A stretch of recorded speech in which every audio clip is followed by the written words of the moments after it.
How are you doing today? Oh, I'm good. How are you? Absolutely fantastic. What a beautiful book. I mean, first of all, these are the type of stories and pages that you reach out and you touch, and then you read the article again, or you read the paragraph and you reach out and you touch it. There's so much emotion inside every page inside this book. Oh, thank you so much. I'm so glad to hear that. I worry sometimes because it's so packed with beautiful pictures that people just think it's a picture book, but really the pictures are the accessory to the stories. Boy, you're so right about that, because those paragraphs serve as it was so important for me to go over there and to look at it, to read it, to experience it, and then that which is what drew me back to the pictures, because it was like, oh my God, man, if I could have just been a fly on the wall. Oh my God. Yeah. And I hope that people sort of, when you read the copy with the pictures, I'm hoping to teach people how to actually look at the pictures and get so much more from them than just sort of glance over them and say that's pretty or that's not pretty, because so many of the pictures are steeped in layers of narrative. And if you know how to look at them, they become so much more interesting. It's more than just a history book. To me, it's like I don't know how to explain it. It's a global experience, what you've created here. Thank you. I'm very flattered. Thank you, Arrow. And it starts off with the foreword from Cate Blanchett. Oh, my God, what a blessing. This is a moment in history as well. Oh, my gosh. It couldn't be more perfect, could it? And she was so generous at sharing deeply personal insights into her experience with the Oscars, starting from when she was a child, walking to the corner shop and dressing up, pretending she was walking down the red carpet. I was so grateful when I received that foreword. And to have Mr. Giorgio Armani also provide an open letter about his experiences with the Oscars and be so honest and candid. I still have to pinch myself. Oh, my God. Sophisticated, simplicity. I love exactly what he wrote, because, right off the bat, Giorgio, he sets up the tone of what he looks for and what he tries to design. And then you go think in your mind, okay, every time I hear somebody say that they're wearing Giorgio Armani, okay, this is what I have to think about from this day forward. So, this book is even educational, because it's training our eyes to look beyond what we think is Hollywood. Absolutely. In fact, initially I was writing a book about the communication values of clothing and what we say intentionally or not, subliminally, by what we wear. So how people read us and what's said before we open our mouths. And it became quite dense, and I thought, okay, well, how can I make this more accessible to people? Because the whole point is to show people that this is a thing and help them understand it, and also maybe have a bit more considered dressing in themselves. And I thought, it's entertainment is the opposite of academia. And what's the pinnacle of entertainment? It's the Oscars. So once I started to really break it down, it kind of wrote itself, and I was along for the ride. You bring up a very interesting point about the way that people will even dress themselves, because you're so right about that. Being a DJ at proms or doing weddings and things, I will see designs on the Oscars that I will then see at these events with people. You're so right. It does inspire us to want to dress up and go play adult somewhere. Oh, absolutely. And I think that there's so much more to a dress than meets the eye, and there's so much more to the red carpet, especially at the Oscars, than you think. People think it's a superficial thing, but over the years you'll see through the book that it really has influenced the way people not only dress but also think, and it's influenced social issues. So I think it's a really good platform. It's 90 plus years in this. And what I found inspiring is that you go back 90 years, radio was just getting started, and the Oscars were on the radio. They weren't instantly on television. No, and in fact, in the first Oscars, no one even knew what they were going to. Janet Gaynor, who won Best Actress, turned up in something that was slightly more dressy than what she'd worn all day at work. So, but it didn't take them long to catch on. And yes, they only really, the audience only really had the radio to tell them what was going on. But, in 1953, television was looking for content, and the Academy was looking for more exposure. So it was a marriage made in entertainment heaven. I've often wondered if we could time travel, if we took a book like this and we took it back to the 1920s and we just kind of just dropped it off, how it would change everything. Oh, geez, that's a really good thing to think about. I don't know, would it though? like, it would probably just be considered a work of fiction, because could they really anticipate how things would evolve? So true. Or even the presence of Elizabeth Taylor. Oh my God! I mean, this was somebody who could touch anything and everything turned beautiful. Oh, she was amazing, and I really renewed my respect for her doing this book. I started to fall down a lot of rabbit holes, and started to research well beyond what was required for the book. And Elizabeth Taylor was someone you just couldn't resist. Yeah. One of the things that I found very inspiring in the book, because we hear so many names such as Christian Dior, and we really, unless you Google it and you study the pictures that way, but you included a lot of these fashion designers inside the photographs as well. For instance, like with Audrey Hepburn in 1961. I've never seen the two of them together, but it was very beautiful to see, because, I mean, we're talking about the guy who sat down and helped create her evening for her.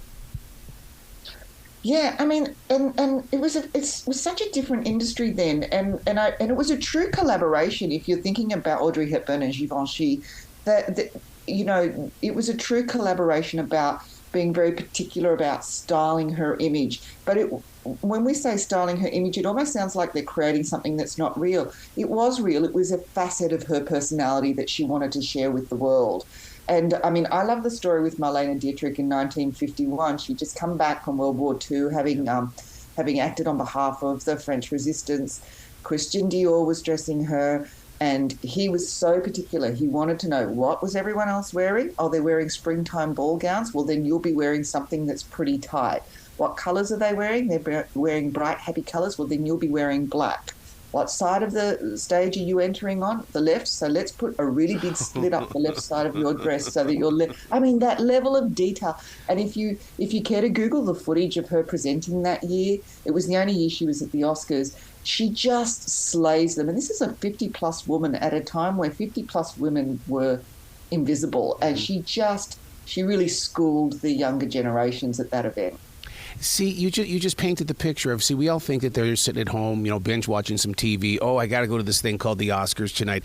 Let me go get my gown on, and I'll jump in the car and make it look like I'm out. But no, this is all laid out. They go through the motions. They practice things. The ones who have longevity do, and that's another thing I realised with the book. And I think there are a lot of stories that are told via pictures only, because you can only put so much. And the book, is a heavy book, so there's only so much you can put in. But I noticed that those who really considered their dressing and layered it with meaning seem to have longevity in their careers as well.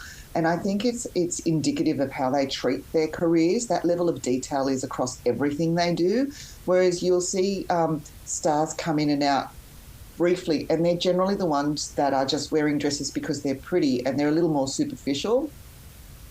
And they have no longevity in the career as a result.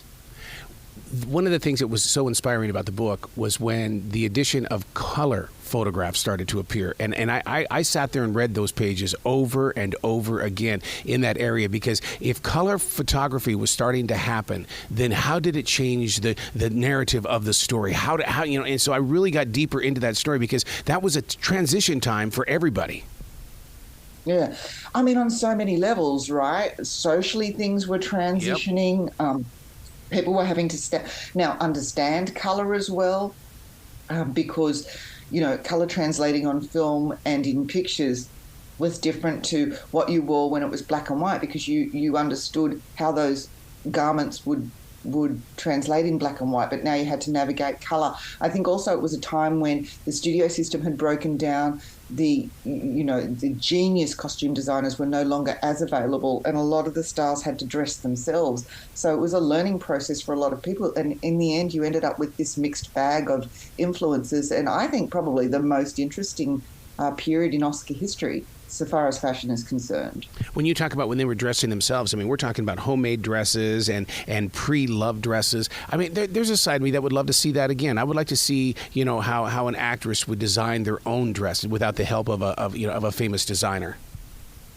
It's interesting. In the 80s, we had that, Demi Moore had designed her own dress, or in collaboration, Gina Davis had, and that was really interesting too. I found that really interesting. But then along came the red carpet critic or critics, and they were so vocal about what was nice and what wasn't nice that they had the poor actors who had so much on their plate already having to run to experts for help so that they weren't vilified on the red carpet. I mean, for me, every time I see something that's unique or deeply personal, I celebrate it, regardless of whether it's aesthetically pleasing to me, because it's somebody giving us a real insight into who they are and what they like. And that's really what we're looking for on the red carpet from these people.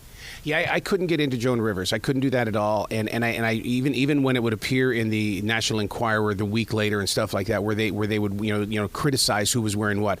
They're artists, man. We're very sensitive people, and we chose to wear this to make a statement or just to be seen. And you don't judge it. Even with Ryan Seacrest, he has never ever said anything bad about people. But it's like, Ryan, we can see them. We know it's beautiful. You don't have to say anything about that. Just let us enjoy it. Yeah, absolutely. Absolutely. And I hope now with, the way that I portray the dresses in Red Carpet Oscars that people can understand it a little more and can sort of know what to look for in order to get a deeper sense of connection and enjoyment from it. The index of this book, I think, is so amazing. It not only does it remind me of a nice long movie or an epic movie that's about ready to take place, but it's like your imagination is running wild because you're looking at everybody's name. Oh my God, oh my God, oh my God. And you put the year beside it and everything like that. And so it's so inspiring, just the index alone. Oh, I've never had anyone say that, but yes, I hear you. Thank you for that. To put it that way, a lot of work. Well, I bet, because there's a lot of information. Usually, you just get a title in the index. I mean, you give us information. You give us a purpose and a reason to start designing our own map. Well, I wanted people to emotionally connect, because I think how we represent ourselves clothing-wise is a deeply emotional thing, and I wanted them to understand and have access to whatever it is that they want to find for themselves quickly and easily. How were you able to gain so much access into Hollywood? Because a lot of these, were they hidden away, or is it public information where you can just go, oh well, here's this one right here? Oh look, it's a bit of both. I had hoped to get a lot more from the internet, but I found pretty quickly that there was so much misinformation that it was hardly worth the effort. So I tried to get as close to the source as possible.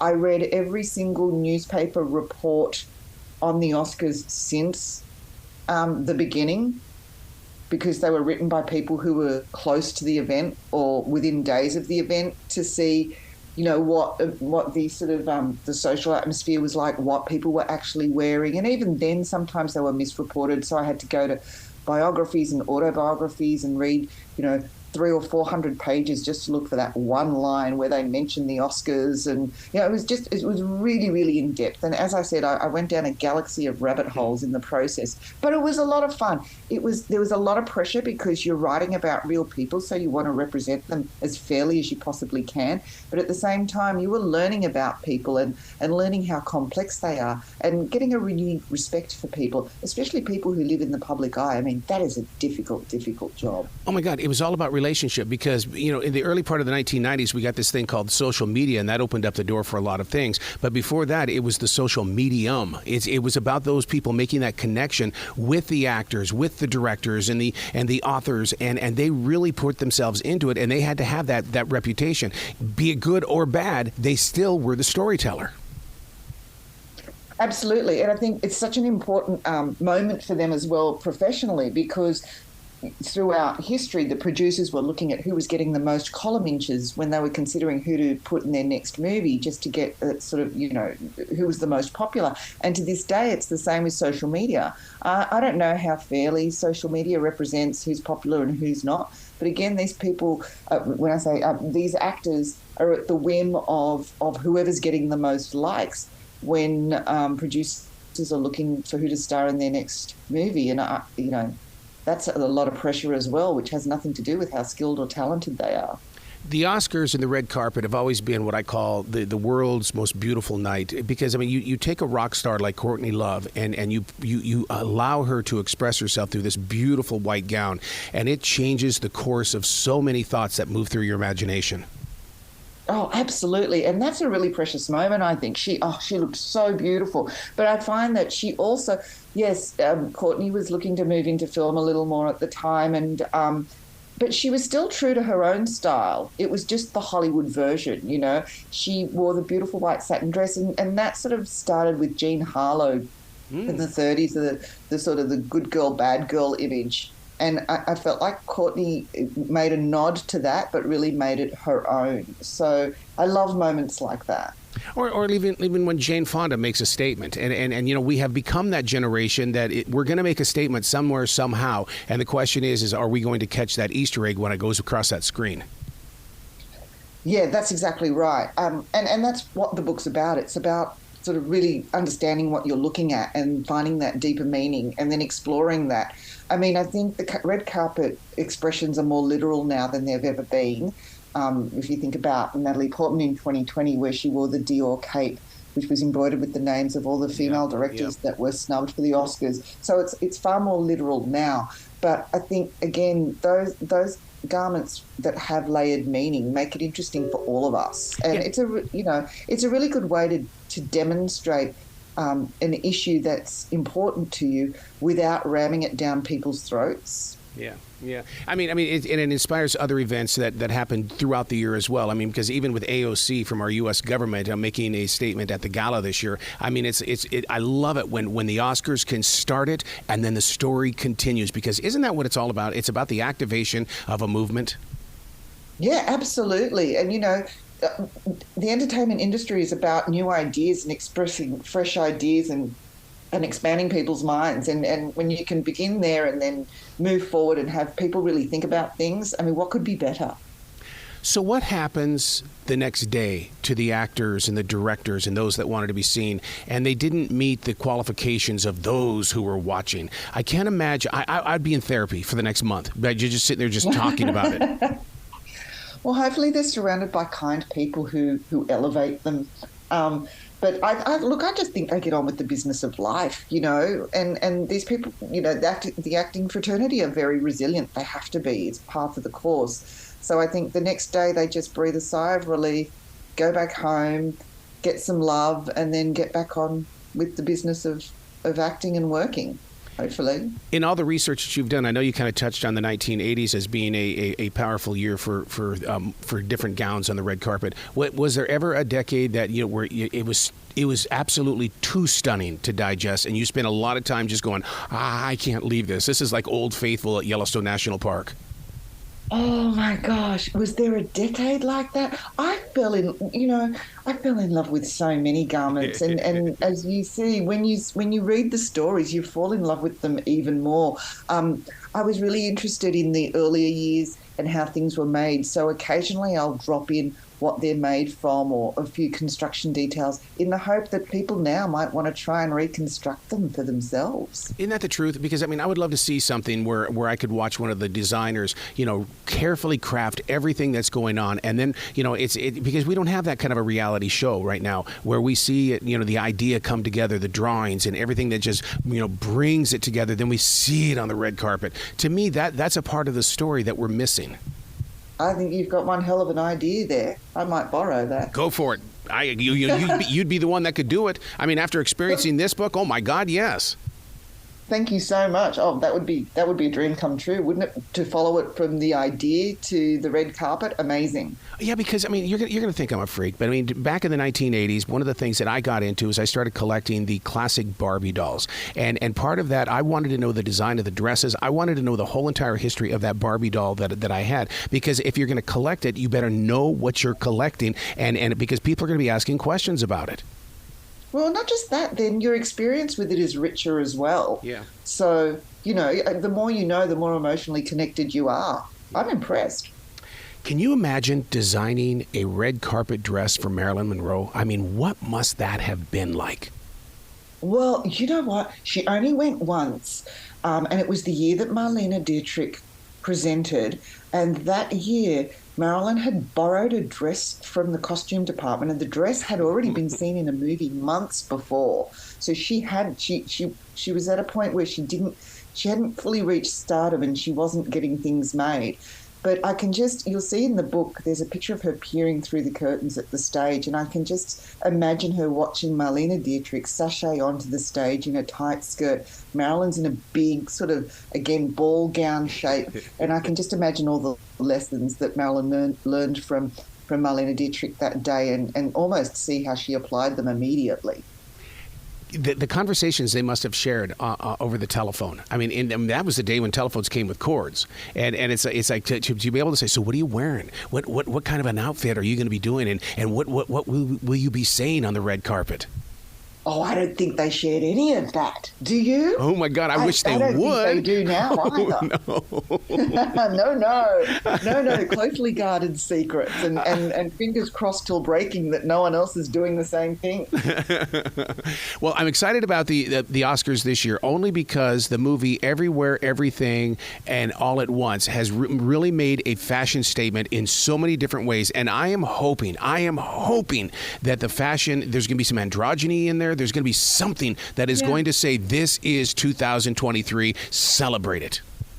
I think you'll get what you're after. I mean, I feel like at the moment there are times in history where kind of a new generation swept through and made the red carpet their own. And I think this is a moment like that. I mean, last year we had Zendaya and Timothée Chalamet, Kristen Stewart. They really stamped their own style on the red carpet, while respecting what went before. And I think this year will be a culmination of that, and I'm excited to see it. But we're going to need you, though, on the sidelines. And the reason why is because we're going to see the photographs and we're going to get our own interpretation. We're not going to get what you put inside this book, which is Red Carpet Oscars. Because, I mean, we need that real, true narrative rather than somebody's opinion. Look, and thank you for saying that. And I hope in the book that I've taught people how to glean that themselves as well. Mm-hmm. Look, I'm happy to share what I see, but the purpose of the book is to show people how to see for themselves so that they can sort of take a different approach on fashion, not only on the red carpet when they see each other. They can be sort of more empathetic about how people are trying to express themselves and appreciate it rather than be challenged by it. You make me laugh because how we see each other, because there's a lot of heathering going on where people go, oh my God, look at what she's wearing. Stop it. It was her choice to be able to do this. And if she's brave enough to show us the most eccentric side, I'm all for it. I celebrate it. Oh, I'm down here in the South. There's a lot of chance taking down here in the South. Trust me. Sounds great. So what is next? Because there's going to have to be a continuation. Do you wait 10 more years to add 10 more decades to it, or because you can't just drop it off here now? No, and I will look to update over the years if there's a demand for it. Fingers crossed till breaking that people enjoy it and buy it for their friends. But Red Carpet as an idea, I think, will be a series. So keep an eye out for the next installment and what that might be. It's as well as the Oscars. It would be fun to see if any novels come spinning out of this, because when you look at the pictures and you look at the narratives and you go, oh, I could write a story about this.